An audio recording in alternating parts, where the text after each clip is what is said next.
All right, so welcome back into the live show today. We are going to do something very cool, which I think is a very key element to how big companies become super big companies. And that is all built around Binance and their moves into the metaverse.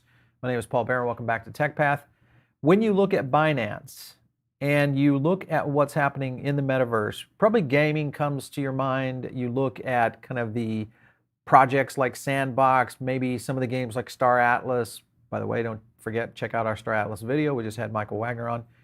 And a good drop right there. But the point is that Binance has been making moves for quite some time, but the real magic behind Binance and what they're trying to do with the smart chain aspect of this ecosystem is building in something that I think a lot of people, maybe it has been hiding in plain sight. I don't know that there's a lot of people talking about this. And we may be one of the first companies really to drill down into maybe the strategies of how this is moving. Today, we're going to dive into not only their season 3 of the projects that are looking very interesting, but also take a look at maybe how this is going to flourish as an ecosystem itself. Let's jump to the first story. Binance Labs launches their 8-week-long season 3 incubation project to support some of the promising projects in the industry. This is a pretty core thing. Over the last 3 years across 5 continents, 25 countries, Binance Labs has continued to seek out the best entrepreneurs, projects, communities, etc., really rolling into helping these projects thrive and advancing these technology components. The incubation program ran 2 seasons, supporting successful businesses, including, guess who? Polygon, obviously an Ethereum scaling aggregator, Dune Analytics, a free analytics solution built on ETH, and there's many more that are out there. One that we're going to take a look at today to kind of show you the performance factor is a project called Mobox, which is a recent grad from some of these projects. So you continue to look at what they're doing here. This is their blog coming over from season 3, the Labs Incubation Week 1 and 2 recap. So I want to kind of run through a little bit about what they do inside these incubators. And I want you to think about this because this is something that has been a practice of the venture capital community for decades. And that is incubators, now, Y Combinator style models, Techstars down in Australia. There's many of those out there that have been incubating and fostering these early stage companies, early stage founders into kind of this next level. The big difference here is typically they don't create ecosystems around the products of the tech companies that are building within those incubators. That's the difference between Binance, is the fact that they're giving an ecosystem for these projects to continue along. So basically they're creating like somewhat of a farm club to help projects get launched, help them sustain, and then help them move into the next layer, which is where you guys typically see them, and that is out on the open market for public sale, typically on something like that. Or maybe it's on a play to earn project and you're playing a game and going that direction. But if you look at the main takeaway here, Binance Labs successfully kicked off its 2 weeks. The incubation projects have received mentorship, and this is from leaders of Polygon, DoraHacks, Zoikyo.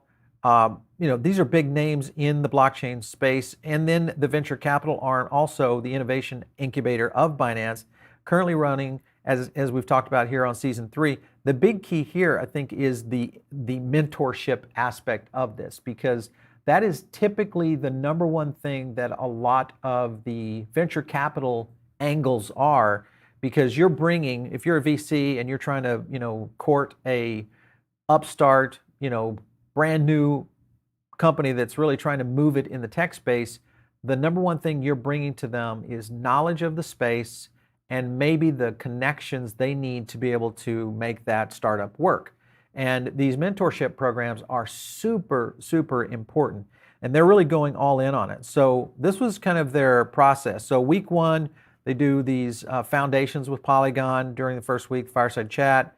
You get the, Sandeep Nailwal, who is the mentor, one of the mentors, Polygon and Ethereum side solution. So they're building out there to create an ecosystem that's competing with Ethereum, essentially. And then as an alumni leader, Sandeep also jumps in and says, hey, let's kind of use some of the tool sets that we've been doing along the way.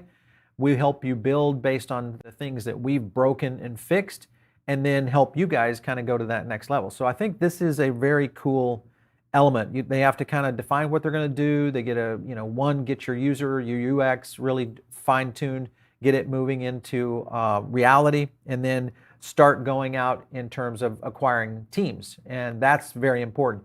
Week 2 is where they get into brand marketing. This is done with Dora Hacks. And this is, of course, going after community, building meaningful partnerships, and then creating a part of the latest trends. So if you're a brand new developer and you're out there trying to create a blockchain solution, a game, whatever it might be in the metaverse, you probably have great development skills, but you don't have these skills in marketing, leadership, talent acquisition, funding, writing on these pitch decks, going into these investor meetings, all that kind of stuff that is typical of a founder that has to go do that. And I think this is really cool that they are actually showing them the blueprint of how to really go to market. So very cool. Week 2, you get into developing secure and reliable projects with Zokyo. So this is where you're going to allocate, time for audits, be transparent with the community, measure and track your growth, get into the whole idea. I think the one that I'm really interested in is, and I don't want to jump to some of the projects just yet, but the one I'm really interested in is how do they figure a way into coaching them into scalability? Because one thing that we have seen with projects like Monkey Balls this week is a little bit of a jumpstart problem.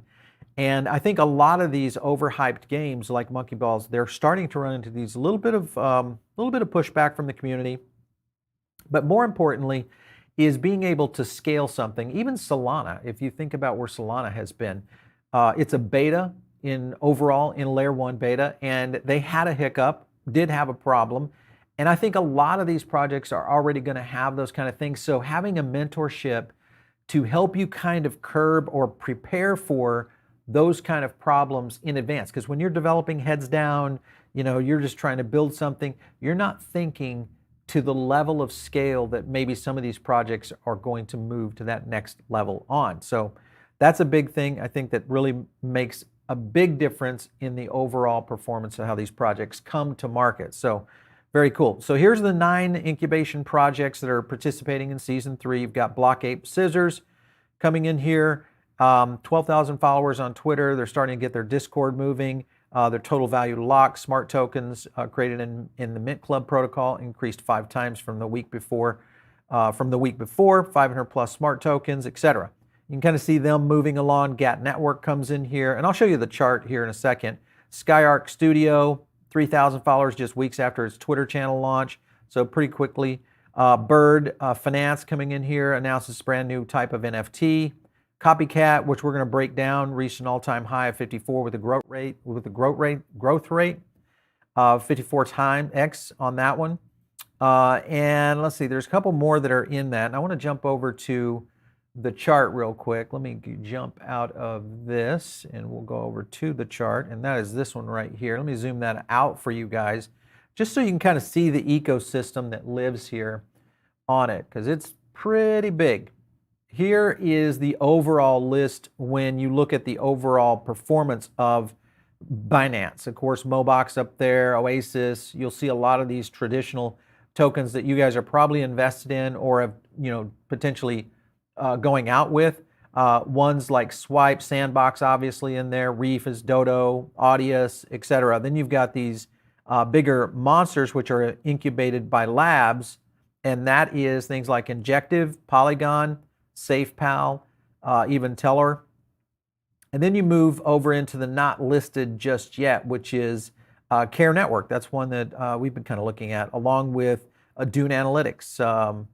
And then what's the other ones here? There was a couple more that I wanted to really highlight. Oh yeah, Realm Republic. This is another one that we're going to try to get the Realm Republic guys on to go in this. Not yet or don't have tokens on this one. This will be interesting because that's virtual real estate coming in. You got Star Sharks over there as well, kind of an Axie knockoff. And then we get into the recent investments along with the incubation of season 3. Recent investments, the Mobox project, the Star Sharks I just mentioned, And then there's a couple more. High Street, you probably recognize that one. And then Mythical, which we're going to do an analysis on Mythical for you guys as well. Then you go into the current incubation season. Block Ape Scissors, GAT, SkyArk, we talked about. If you're into DeFi, you're going to see OneBat, Bird Money, Trenching, Mint Club on social, Radius over on a bridge side of things, and then Copycat Finance on trading. So you can kind of see this is a really robust system. And I think when you look at the overall scope of what Binance means to the metaverse, there's a couple of things that are happening that are really kind of drawing you into this, and that is this right here.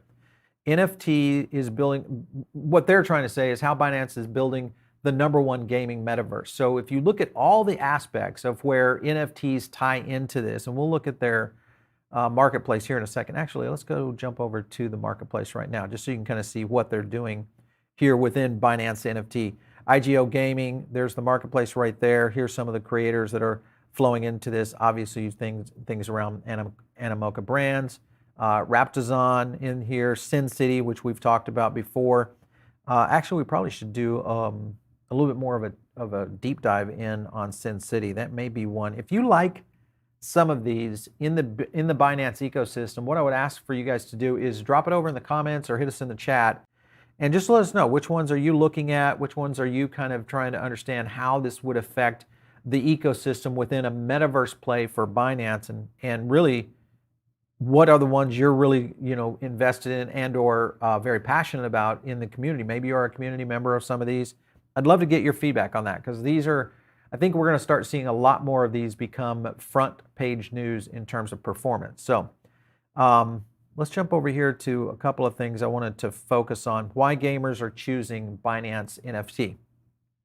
And this is a very key element here. So I want you to step back from the crypto market for a second and imagine that you've been investing in Bitcoin, Ethereum, maybe Solana, Cardano throughout the year, okay? Then maybe did a few plays in the DeFi market. Okay, big, pretty traditional. We've seen these markets grow over the past few years. And then the metaverse drops in October. And within the metaverse, gaming is one of the largest, if not the largest, ecosystems that will break onto the blockchain scene. Play to earn, proven by Axie, and pretty much perfected to a certain extent. Then play and earn is kind of that next layer. So when you think about where the market is shifting and the sectors, remember the robust sectors of all of this working in unison. You've got gaming, you potentially have DeFi, branding, major brands, sports, gambling, all those aspects. The next thing will be education, starting to move into one centralized layer, and that is the metaverse. So when I look at the metaverse, and people ask me all this time, in crypto, Paul, do you continue to go the direction of altcoins and major? And this year, after really studying this as deep as we have, this is, I believe, the real killer app play for crypto and blockchain technology, is the evolution of how Web 3.0 is going to happen. And gaming, of course, is, it's leading the way, of course. It's traditional. It's the most accepted thing out there in terms of overall market and what the potential opportunity is in terms of the market capacity. But once you start layering in DeFi, finance, you start bringing in pop culture, music, which is things like in projects like Audius, and then you come in and start layering in other aspects around brand, sports will play a big part, education. All those things get really, really interesting. And then you say, well, if gaming is the big one, then you need to do this. So why gamers choose Binance? World's largest and fastest centralized NFT platform, their claim. World's largest, and look here, 1 million gaming NFTs in supply, 60 gaming project NFT drops, 130 million in trading volume. I mean, this is now getting up there in the layer of, actually above the layer of where OpenSea is. Fastest growing IGO platform, which is going to be absolutely huge in terms of launches and new projects coming to market. 40 million in trading volume generated in 1 month on IGO drops alone. So that is huge. High returns on NFT resales. Another big reason why you're going to be looking at game companies and game projects saying, wait a minute, I want to get in on this. And then outstanding IGO performance, 8 million in trading volume, up 40x increased, all in 24 hours. So all the tools are in place, all the elements are there, and the capacity for this to really kind of grow to the next level is huge. I'm going to go over here to just some of these projects that are on season 3. Let's jump to SkyArk Studio. So what we did here with SkyArk is really just, because many of these projects aren't listed yet, some are, but the core element that we'll go in and do is take a look at our crypto power index, which again, you guys watch when we do, and we're going to do one today with Mobox. We're going to do a chart today with Mobox, so you'll see kind of how we map these out. But the CPI on SkyArk, all right now driving on sentiment. When they drop a token that's going to change, or whatever ecosystem they're going to build on. CPI on this one right here is 51.42 in November and a 53.49 in December. A little soft, but look at their audience in terms of social. Still very young, even though they did grow fairly quickly in a short period of time. This one I think has a lot of potential to kind of jump up. It's just very, very early on this project. The next one I want to jump to is Copycat Official. This one was another one in season 3. This one a little different story because it is 6102, 5883, and then a 6294. They jump up a nice point and a half, and a 59, also jumping up in amplification, being the red bar there. And if you look at where Copycat is trying to go around decentralized copy trading and copy farming, this is a kind of a one-off in the ecosystem when you look back at the chart I showed you earlier. So scrub back to that Binance chart and you can kind of see the layer of different projects. Gaming, of course, was one of the bigger, categories. The next one I want to show you is Mythical Games. This was, of course, in the not yet in the early investment. This one, of course, was holding at a 62.19, a little bit soft in December. Not sure what happened with them right here, of why their community kind of backed off a little bit. Maybe there's something going on with how they're launching or how they're trying to get their project out there into the wild. But it is next generation game tech studio that's going after, of course, over on Mythical Market. Sentiment holding at a 60.43 and a 52. Amplification's a little soft on this one. I would love to see that, or any game that's a little closer in comparison to its sentiment versus its amplification. So just something to consider there. And I think last is Mobox. Now Mobox is trading, of course. Mobox project, interesting, had a little bit of a fall off. Remember, Mobox took a large dip in the market with this last recent correction. But look where they were trading, or where they were performing in terms of sentiment in November. 68.01 and a 66.92 on amplification. Very respectable numbers. Look at that ecosystem, 245,000 followers over there on Twitter. That's a big number when you look at that's just one social media platform. And their overall is, actually that's not right because it's the Mythical previous slide. And you can see their overall 63.85 and a 64.12. We don't have a CPI buy rating on them just yet, but what I will show you is this, and that is, we'll get back over here to the charts and go on to Mobox. Let's take a look at Mobox itself, just so you guys can kind of understand another element here. This is on their website, Game Creator. Let me zoom in on that so you can read it a little bit better. Easily launch your blockchain game in the Momoverse with simple use APIs and so on. This is essentially saying we are a kind of an ecosystem within an ecosystem.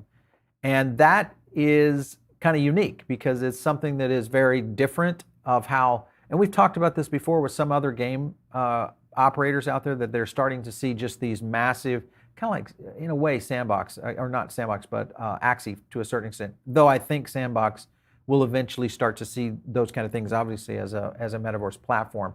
But with this, Mobox, I think this could be a little bit of a different angle around NFTs rolling in to the Binance NFT marketplace and ecosystem. So lots happening there. I want to jump over to Mobox's current trading And of course, their chart today is holding right there at 590. You can kind of see their market cap holding at 471 million, about a $6 billion fully diluted. So down quite a bit. Of course, I think many of these projects had taken a little bit of a beating. And when you look at the current chart right here, let's go back into one of their lower performing times before that recent pump. And let's just look at the growth that had over this period. So this period right here was 155% growth. And this was from right here on the 28th of November, right there to that early pump right there, which was right at December 1st, before we saw the December 4th fall off. It had corrected a little bit, and then boom, it had fallen right here, almost back to its really still up about, technically at the bottom, is still up about 15% from its previous low right there. So trending was well, looks well.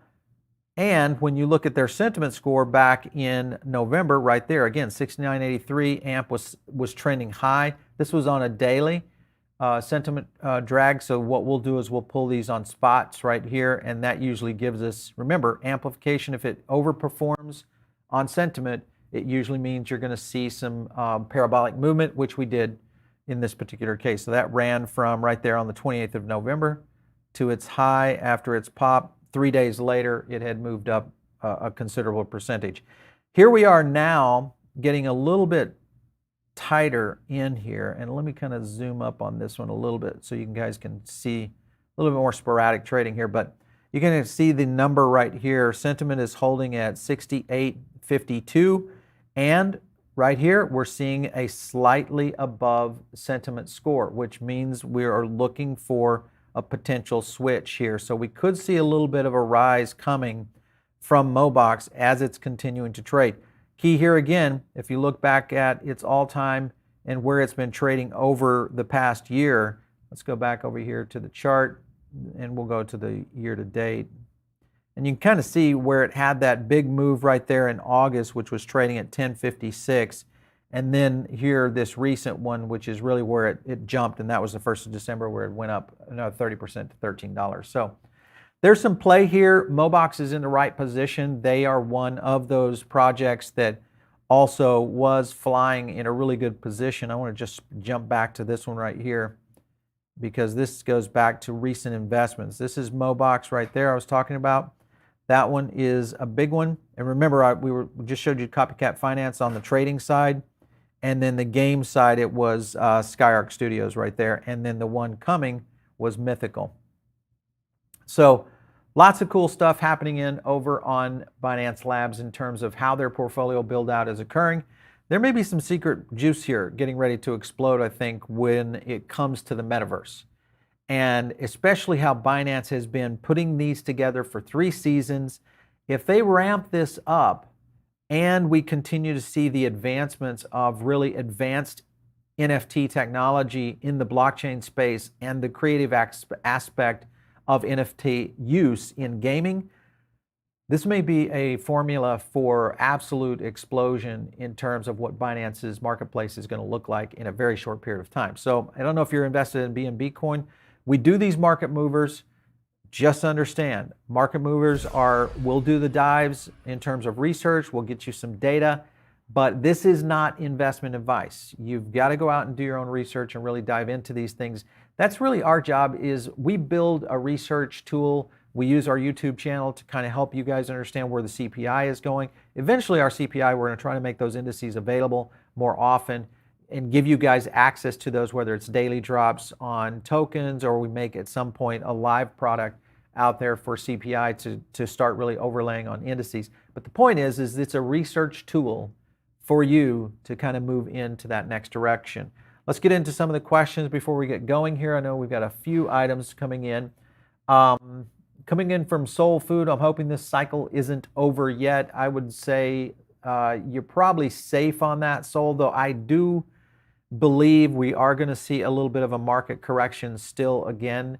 And remember, when we're talking about this, we looked at this. If you didn't catch the Evan Aldo video with me, where we break down the market cipher, trajectory for Bitcoin It's falling very close into those numbers that we had projected out for the week.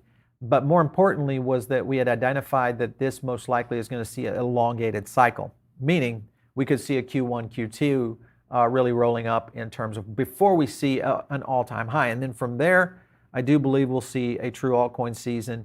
But I think our gaming metaverse aspect, because of the functionality, play to earn, commerce coming in, branding, all those kind of things, it almost doesn't pay attention to Bitcoin's price. Now, of course, it does to a certain extent because there's investors that are moving in and out of those projects. So I think you're safe on that one. Would agree with you, Tenkate, BNB to the moon. I'm starting to actually hold a little bit more BNB just because it's one of those I really like. Listen, we are going to, Robert, we're going to get to an Atari analysis. We're going to do a breakdown on Atari. One, I just think what they're trying to do is interesting. I don't know if it's a great play or not in terms of the angle they're taking of living in the metaverse. Are they just trying to do kind of a Johnny-come-lately, or do they really have something happening? We need to do a deep dive on that one, so thanks for reminding me on that. There's so many things happening in the metaverse right now with projects. Let's get into Terry Ball's comment here. Sandbox will hit 20 when action starts. Listen, I hope you're right, because that would be, what, 4x from here of where we are? If you are a big Sandbox holder, hit it in the comments. Let me know. Just put a thumbs up or drop a note in there that you do hold sand. I'm kind of curious on just how much sand is being held out there in the marketplace. And would you consider selling it? Hold forever? Are you a hodl on sand? Another one here. All right. Could you elaborate on amplification? Let's do that right now, Gaurav. All right. So the way that amplification works, when we look at, you've heard of sentiment, and that's usually is a direct measurement on what's happening in the social sphere around a particular given subject, meaning cryptocurrency in this space. Tokens, hashtags, all that kind of stuff is measured on positive, negative sentiment. You use a technology called NLP, natural language processing, and it basically reads digital conversations and analyzes that conversation to determine if it's positive, negative, neutral. That's a sentiment. Now, you layer it with things we call credentials. There are little data sets that says, look for this, look for that. If it does, it's kind of like a if this or that algorithm. It's looking for little elements in it to make sure that we get a sentiment score. Amplification is when the ecosystem, the audience, imagine me, I tweet out or I put something out on BNB. And within that ecosystem, I have a bunch of people who are amplifying that message, retweets, mentions, screenshots, sharing this video, those kind of things. All that amplification starts to move out into space, and you start to see basically a trend. And the trend helps identify for us how much volume is coming in on a particular subject, and then we can map that to price. Usually it's about a 7-day window, meaning we go out far enough. Beyond 7 days, depending on how big the project is. If it's Bitcoin, you can usually stretch the data out. If it's not Bitcoin and it's a small project, like a gaming project or something like that, it's 2-3 days in terms of a leading indicator on price. It's pretty accurate. We can get pretty close on the windows, so hopefully that explained it to you on amplification, how it works. Let's get into Bird Bees. Thanks for coming back in. We love to see you in the live stream. Market's down. Good DCA opportunity, dollar cost averaging. Listen, I think anytime that we see markets in big corrections, if you're passionate about a project like I am on certain projects, that is my place where I do dollar cost averaging, and there are projects that I do dollar cost averaging all the time. Sandbox is one of them. Gala Games, when they adjusted, was one of them. I jumped right back in. Solana is one of those. Phantom is one, even though it's getting killed in the market. So you don't always win in these because sometimes those things can do little dog piles on some of these tokens. Strategies to use that I continue to use is dollar cost average during dips and dump your dogs, meaning anything that's on the lower 20% of your portfolio, move that into dry powder, get it ready for the right kind of moves.